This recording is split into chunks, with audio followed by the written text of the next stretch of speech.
Give me a second, and I think we should be good to go from there. Okay, excuse me, we're back.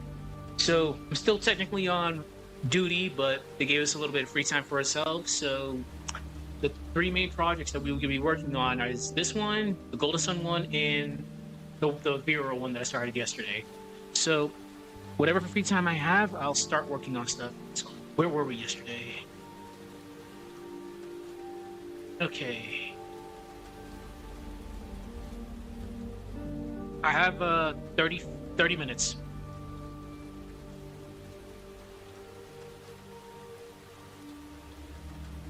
All right.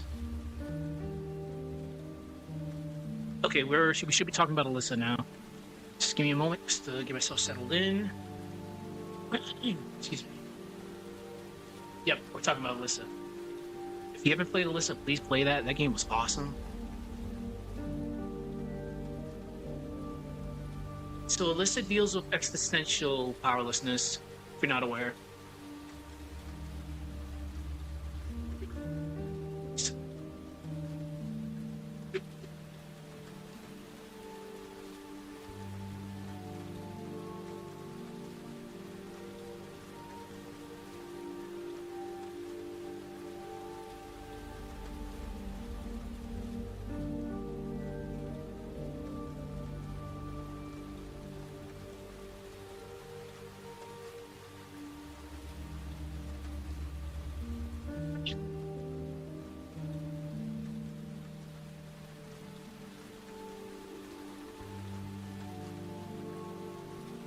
So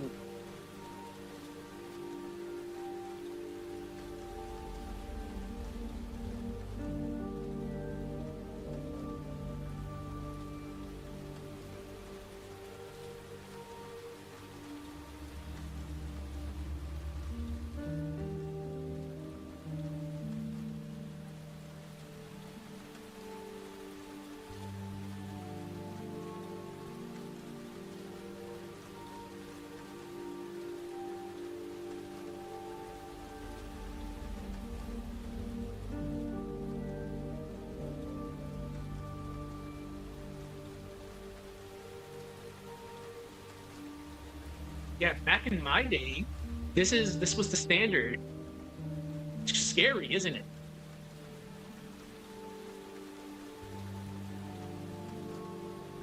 Shout outs to Dino Crisis, we miss you. But yeah, back in my day, oh man, this was the standard. Um,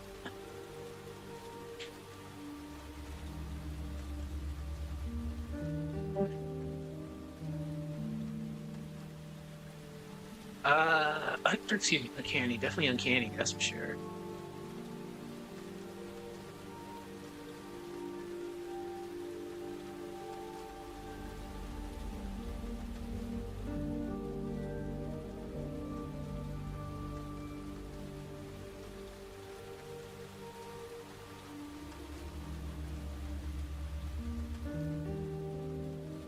That's the way people described it to me was when I was doing Twitch back in the day. Is I would hate playing this game high or drunk, God, I definitely agree. Like, holy shit, the type of stuff that this game makes you experience. Oh, it's trippy.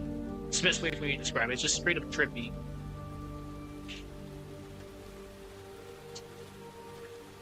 So, how was powerlessness made in this? Well, I'm glad you asked. So, powerlessness.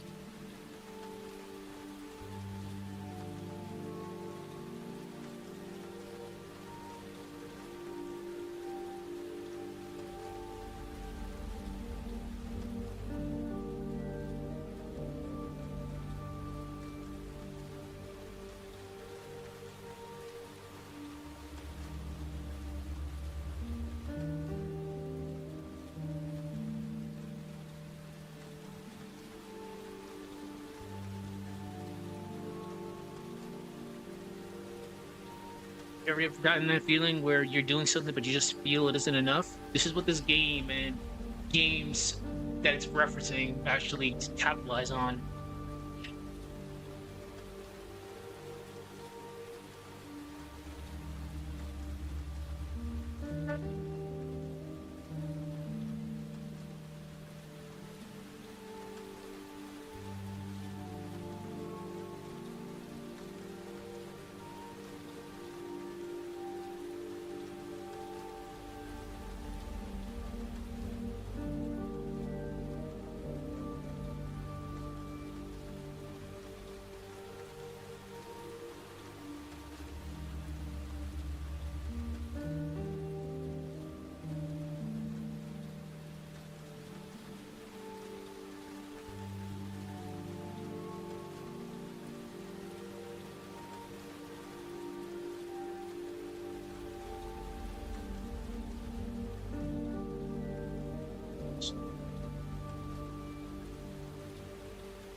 Aura is defined not from what chases you, but from where you are in what you cannot know. Jesus Christ.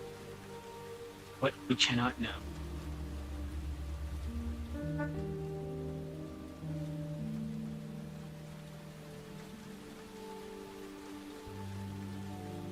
It's pretty self-explanatory, but let's just go over the case studies one more time. So, case study 1, SCP containment breach, physical powerlessness. Unpredictable, randomized world design means safety never lasts. Player cannot physically defend themselves. Survival is based on movement and luck. SCPs defy logic. Some move when you blink. Y'all know exactly what the hell I'm talking about. Some distort space and time. Others cannot be stopped. Constant state of threat which forces players into panic management. Fear is tied to fragility and enforced evasion. Case study 2, Tormented Souls, psychological powerlessness. Fuck, give me 1 second.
Sorry about that. Work actually called me. So where were we? Okay, we were talking about Tormented Souls. So Tormented Souls, psychological powerlessness. So Catherine's loss of memory and trauma are mirrored by bizarre environmental logic. Yes, it is. Holy shit, that game. The dual world mirror mechanic distorts the player's perception of cause and effect. Medication, mutilation that ties into identity fragmentation, loss of body and autonomy. She literally cuts her eye. She cuts her eye in order to solve a puzzle. Amongst many other things, this game makes you like suffer through. Even though the player is armed, the psychological dread outweighs the safety of being armed. Yeah, like you're armed, you have weapons to defend yourself, but it's like a Silent Hill 2 effect. Well, Silent Hill effect in general. Like you can defend yourself, but the enemies aren't the only shit that's trying to kill you. Like your own mind is against you. Also serve as a metaphor for resembling a broken mind, but progress brings deeper questions and not answers. Me playing this entire game, I was left with so many questions.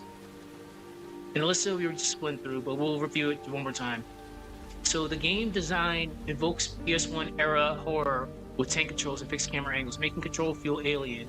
The world is populated by uncanny doll-like enemies and rooms that defy clear purpose. Powerlessness is created through systematic limitation.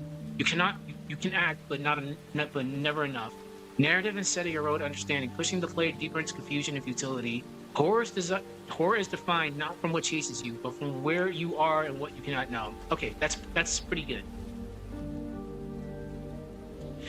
Okay, so I guess we can make a section on powerlessness from a narrative point of view and a gameplay point of view.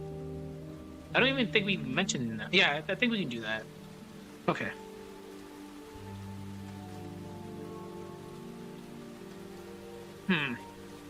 How can I... Again, I think aloud, so don't mind me just asking myself questions.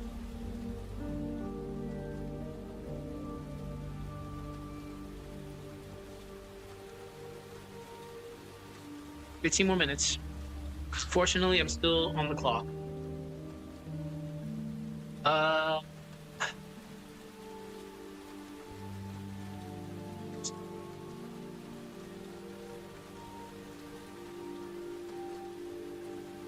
So I'm actually liking the way I'm doing this. Like, I honestly just go on a lunch break and just chill for like 45 minutes, but I can actually get some work done. So I'll eat, then just do work. When I'm done with work, if I'm out early enough, I'll do another stream. Then later on, I'll do whatever stream I'm working on. So this is actually good for time management. The narrative versus gameplay. So.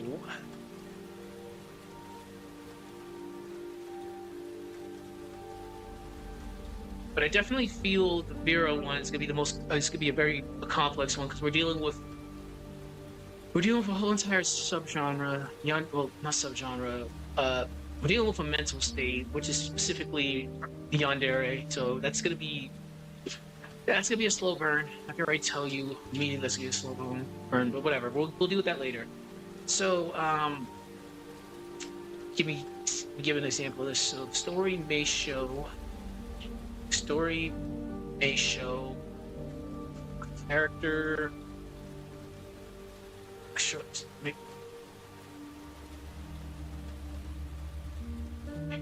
okay, James is a perfect example of what I'm going with. So James's mental psyche in both the OG and the remake, you see him breaking down, but the gameplay mirrors the breakdown through slow pacing, control loss, and shit that he's dealing with. Like, for example, like when he's saving, I don't know if people play the remake or not. Besides getting blinded by the red, you can tell his eyes just looking in different directions. Or Maria pointing out, like, James, what are you doing? You're just like staring, like shit like that. Like the narrative is telling you a character's breaking down, but if the gameplay reflects that breaking down, that's amazing. Shoutouts to Eternal Darkness. Eternal Darkness is a big one. So, story may show character breaking down,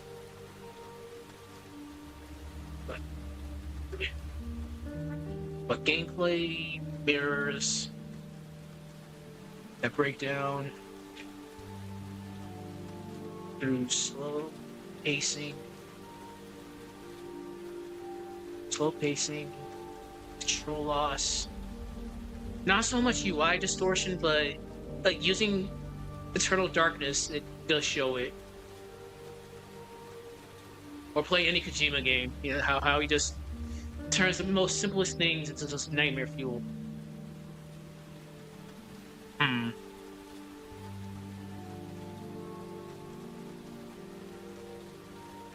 Another good example would be mechanics. So mechanics, oops, sorry. Mechanics, not just functions, they serve as metaphors.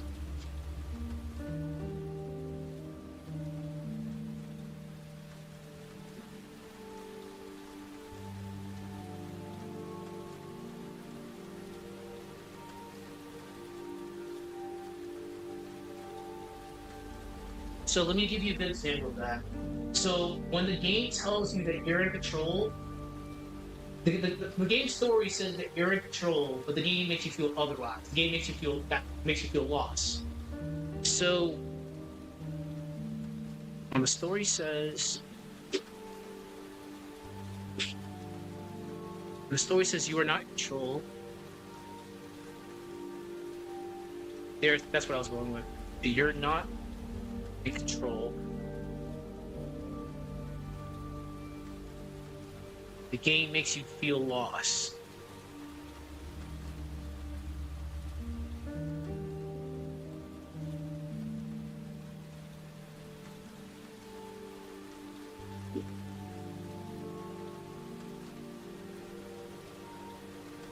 What time is it? I still have like a few more minutes.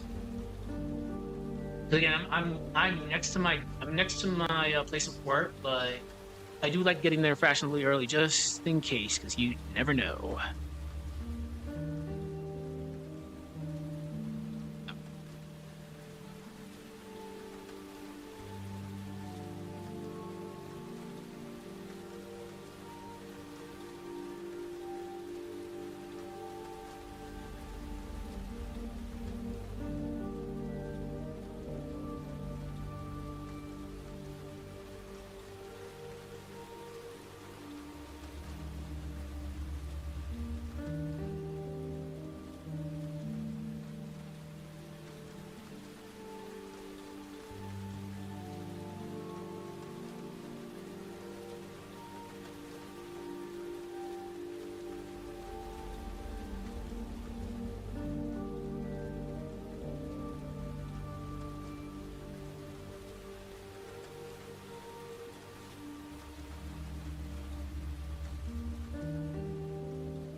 Prime example of this is definitely old school fixed camera angle and tank controls, especially like old Resident Evil games.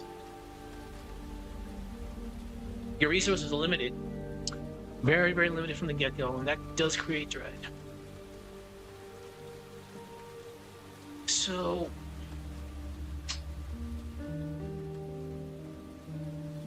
we brought up powerlessness in narrative versus gameplay.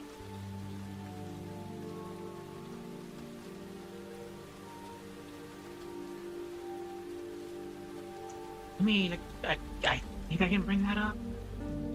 Hold on.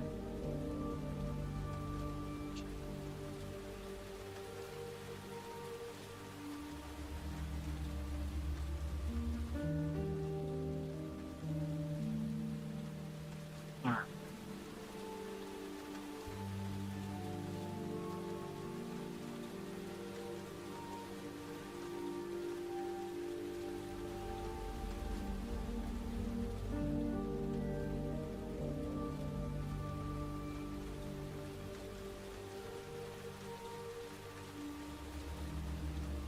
Okay.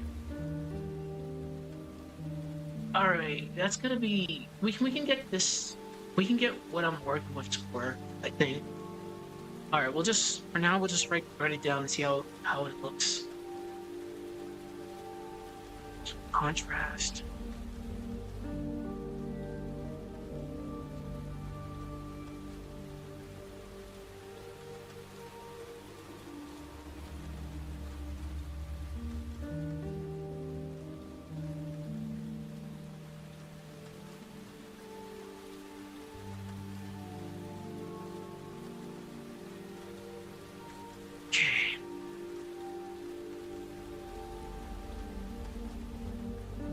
This should be, again, we needed to do a contrast. So a good example is when you get a weapon, You get that empowerment feeling.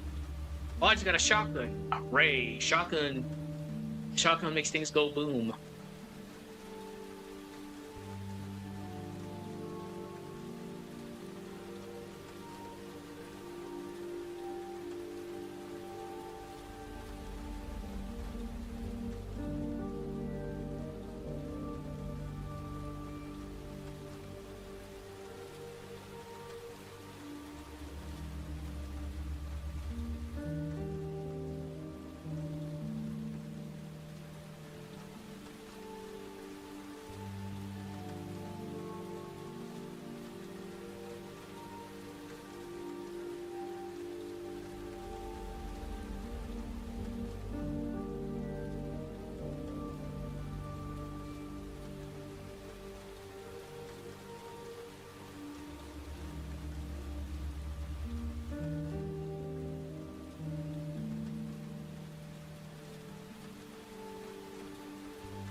Or you can do what Resident Evil 1 did.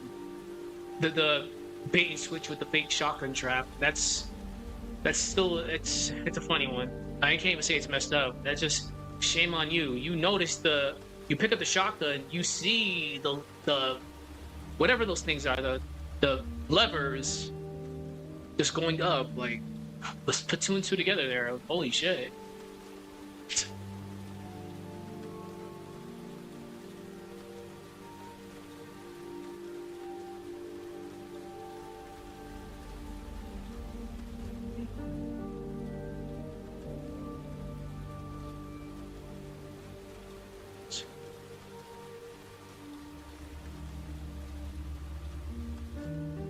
No.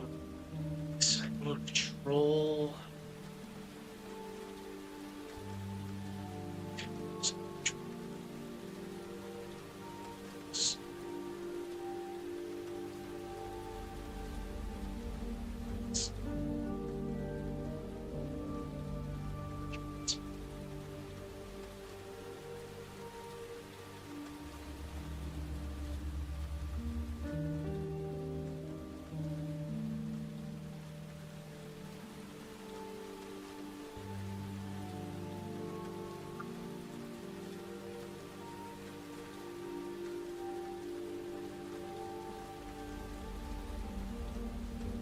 Christ.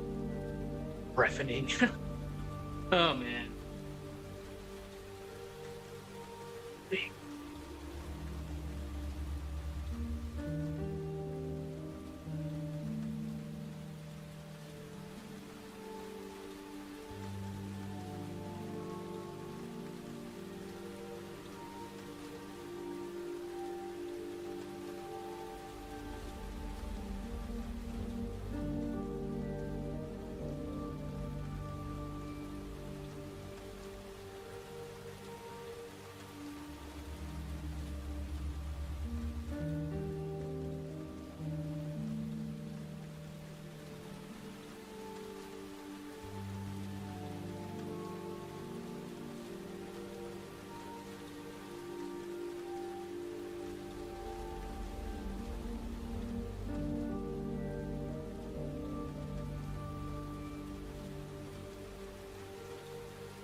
Let's take a look. So, contrast and release. Moments of power within powerlessness. Horror games often allow brief empowerment, new weapon, open area, temporary clarity. These moments lull the player, then collapse back into fear. The cycle of control. Loss. Control sharpens fear, like breathing before a scream. The worst moment isn't feeling weak, it's realizing your strength doesn't matter. Yeah, that's actually pretty true.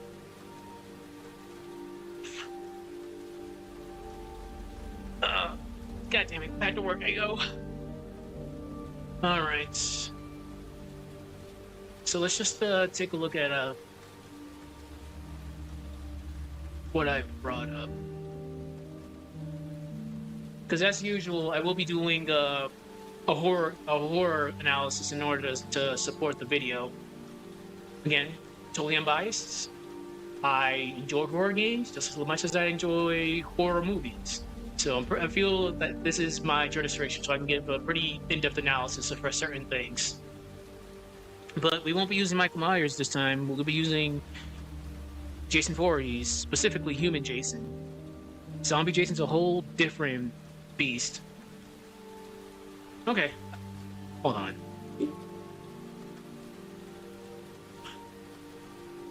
Alright, so we have that support section, that's fine. The role of the player, expectation, losing of agency. The emotional spectrum, fear, helplessness, and horror. Environment as a silent opponent. Sound and sensory deprivation as tools of powerlessness. Player psychological investment, why powerlessness hurts. SCP as case study 1. Tormented Souls as case study 2. Alisa as case study 3. We've used powerlessness in narrative versus gameplay. Moments of power within powerlessness. Okay, so we can talk about obviously this could be me analyzing the specific scene, but I'll jot down some notes just so I can actually see what I have to do here.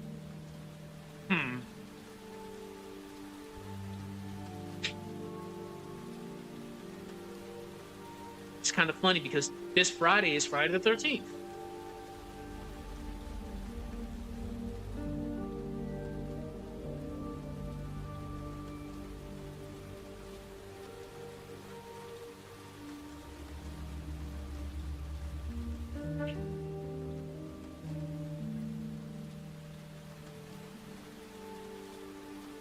So like Final Fantasy, they still don't understand the name of no, it's in actually in Lost to Hell, sort of. So you're probably not gonna see it Friday the 13th for a long time, but they don't understand the meaning of the word final.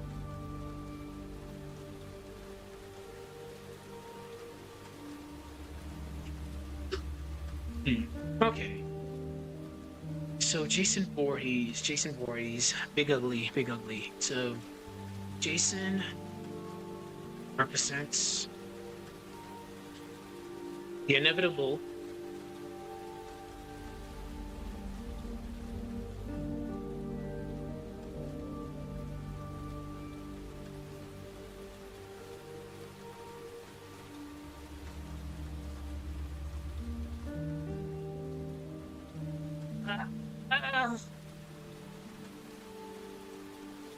again, this is just human Jason. They're the same character, but they're still different at the same time.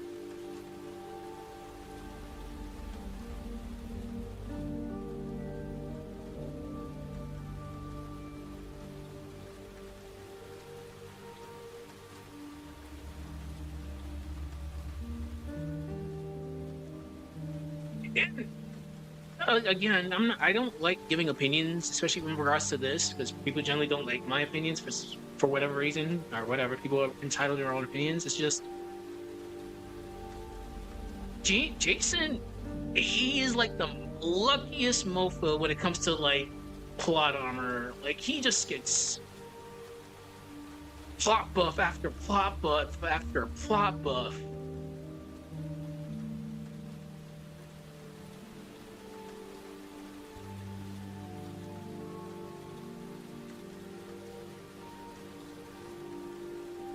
Wow. Weapons fail, that's for sure.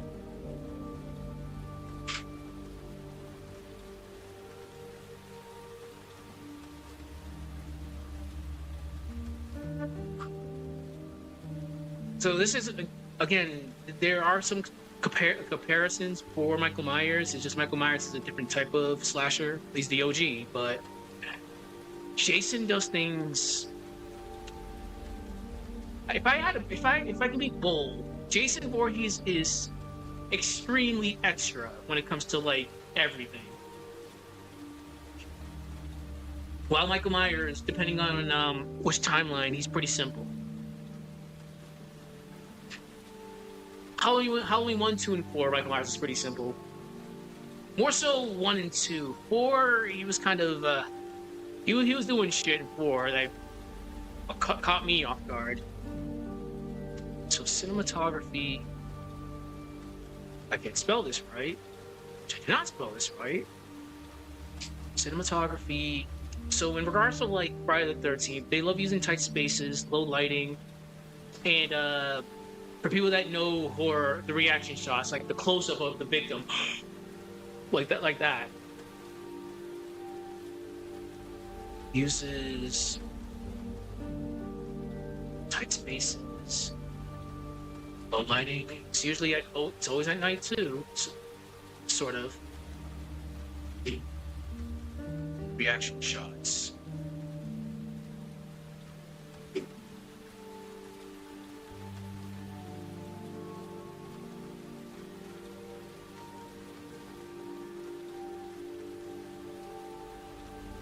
So again, I know some people don't like horror, but again, I'm gonna be bold and say that the final girl, Trish / final boy, Tommy, they're pretty good at their job.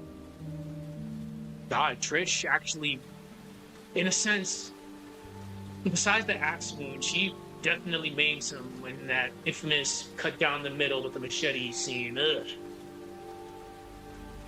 Trish is a good final girl, and Tommy technically gets the kill.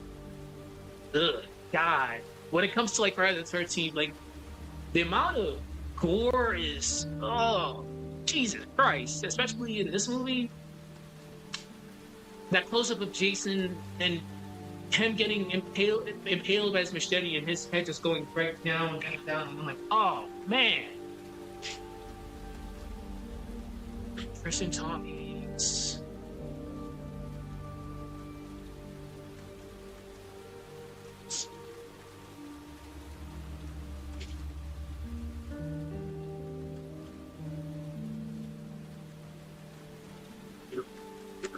I'm definitely cornered. Definitely cornered.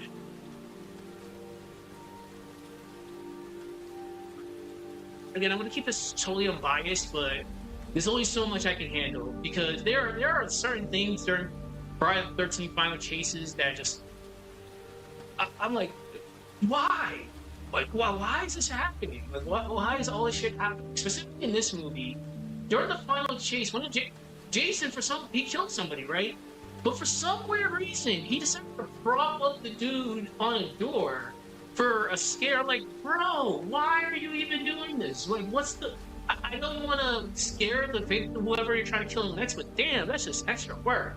I'm sorry for my opinions, but it is actually true. He goes extremely extra in regards to a lot of things. Cornered, I can spell. Wait, what time is it? Oh, fuck. I actually need to get going. Alright, let me just finish this section, then we gotta go. Cornered. I almost lost track of time. Cornered, desperate, reduced to instinct. Run, bitch, run. So, in a sense, it's kind of... It's like SCP, flight and disorientation. So, directly parallels. Directly parallels SCP's style of forced flight to disorientation. Okay, cool beans. Alright, I definitely gotta get to work. So we got a lot done. If I have time later, I'll do the Golden Sun one. Later on tonight, I'll do the Golden Sun script if I have time later, but if I get when I get out of work. And later on tonight, I'll continue on the Vera one because that one's gonna definitely take a bit. But besides that, see people later. We